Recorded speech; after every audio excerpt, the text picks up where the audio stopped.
everyone, and welcome to our Not So Personal Narrative Writing Unit. Earlier this year, we learned that personal narratives offer writers the opportunity to think about and write true stories about the meaningful experience of their lives. We called them our true stories about yourself, right? We made sure that they were experiences that we really lived, and we used direct quotations and sensory details from things that actually happened to us. Now, we're going to have a chance to kind of spice up our narrative writing. This time in our Not So Personal Narrative Writing Unit, you're going to get to choose an event that happened to you and spice it up, kind of get to fib the details a little bit.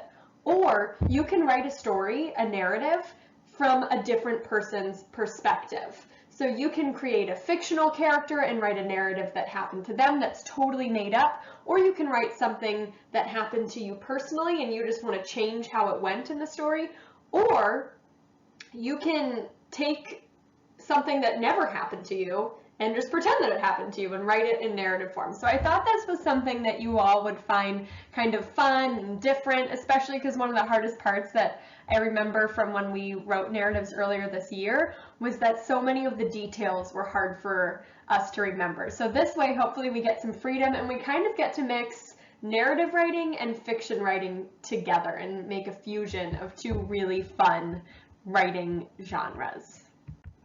Similarly to our personal narrative writing unit, we're still going to focus in on a single event or topic. It just doesn't have to be about your life. It's still going to be written in first person though, using the words I, me, and my, even if you make up a character on your own.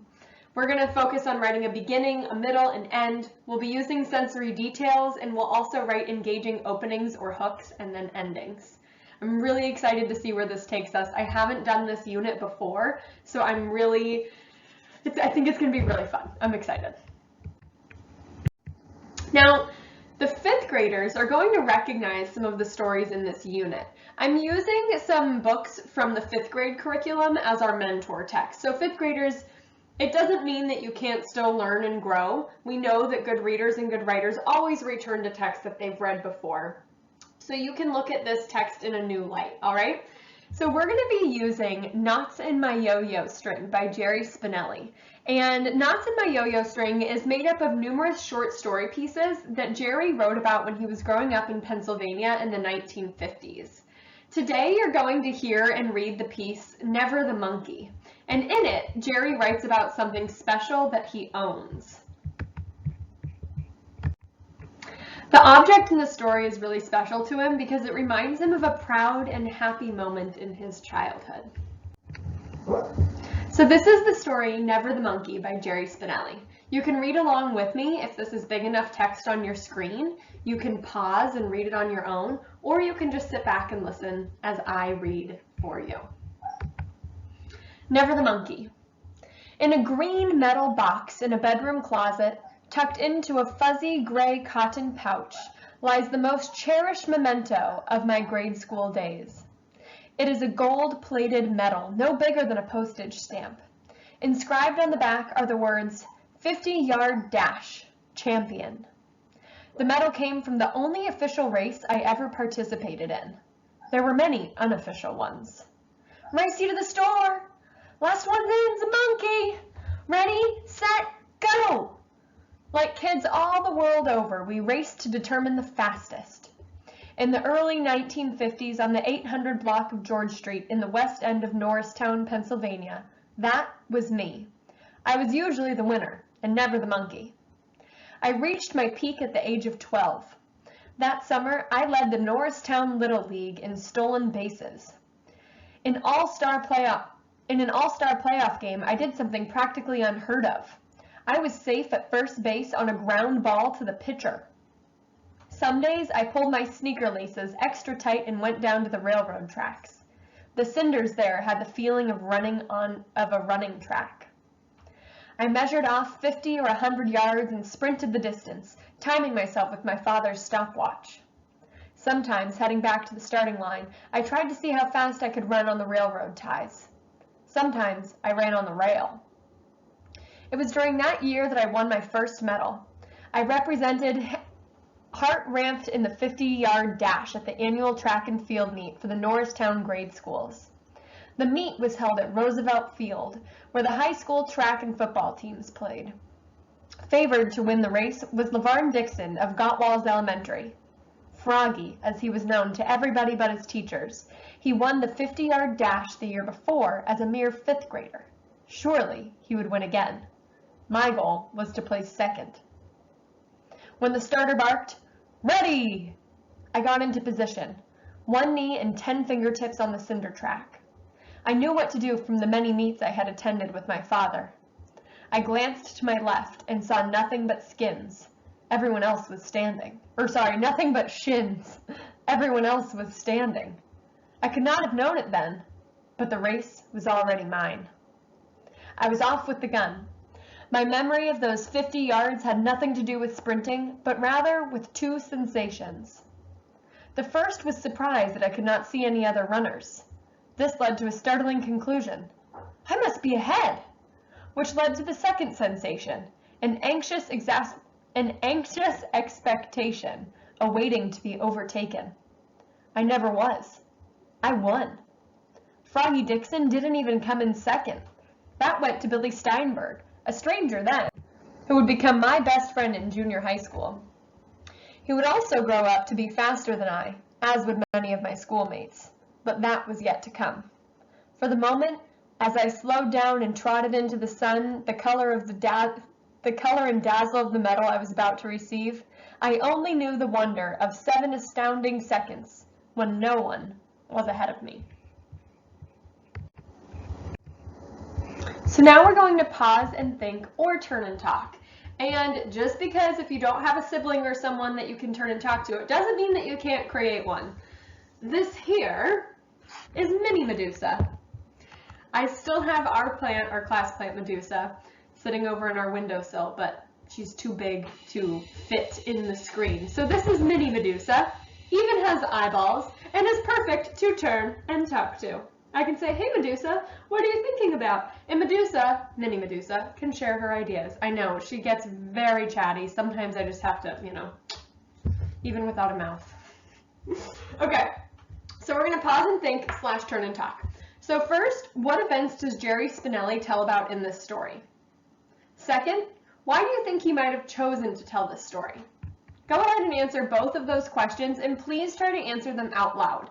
Even if you don't have a partner, I want you to grab your favorite stuffy, grab a pet, grab a reluctant sibling who doesn't want to do your writing with you, and sit down and actually explain your thinking to them, because that's where the magic happens in our writing, as we talk about all the time in class. So some of the very exciting things that Mini Medusa had to tell me was that maybe he chose to tell this story because winning was really exciting. Mini Medusa also said, "I think he wanted to tell about a time that he won a medal because he's proud of himself." And then I told Mini Medusa that the author tells us about the medal at the beginning, so we already know that he's going to win, and there wasn't suspense. I thought that was interesting, the way that Jerry Spinelli wrote that in. So Jerry Spinelli writes about an object that is very special to him, a gold-plated medal. What object do you have that you could write about? Go ahead and pause. I'm going to give you some possible answers here in a minute, but I want you to pause for at least 30 seconds and think of some things that are special to you, the way that that gold-plated medal is special to Jerry. Some of the possible answers, these are things that I was thinking of that I could write about. I have a special tin that my grandfather used to keep special coins in. He collected coins from around the world, and there's this little metal tin he used to keep them in, and it's all beat up and it's nothing fancy, almost like a mint container, and I kept that from him. There's a mug that my sister-in-law made me. I have a note that my dad wrote me like 7 years ago for Valentine's Day. It's just really small, it's in a little heart shape, and it says, "Happy Valentine's Day, I love you," and I keep that one specially in my dresser drawer. Then I also have some stamps that my other grandpa sent me with some cars on them. Just one day when I think I might have even been in high school, and my grandpa just thought these stamps were neat and that I would like them, and I've held on to them since then. And the last one is my favorite book that I read over and over again. It has a special spot on my bookshelf. I wish I could hear the answers that you thought of. That would be pretty cool right now. You can go ahead and send them to me later though. Now it's time for a quick write. I want you to write a short list of objects that are special to you. Try not to pause and think, just write the first things that come to mind, even if they don't seem that special, right? So maybe you're going through and you're like, oh, I don't have a gold-plated medal. You don't need to have a gold-plated medal. If it's special to you, it's special enough. Does that make sense? And I don't want you to worry about spelling. The same way that we practice quick write in class, I just want you to put your pen or pencil to the page and start writing. Don't worry about if the spelling's wrong or if what you wrote down is silly. It doesn't mean you're committed to write about this for a long time. Just try to make a list of things that are special to you. Go ahead and pause and do that for the next 5 minutes. Make sure you keep track of time. Now that you've finished your quick write, it's time for independent writing.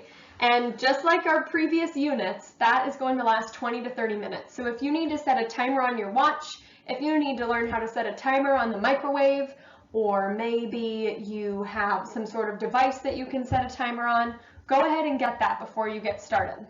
I want you to make sure that you also have a pencil and paper or a pen or whatever, some sort of notebook to do this writing.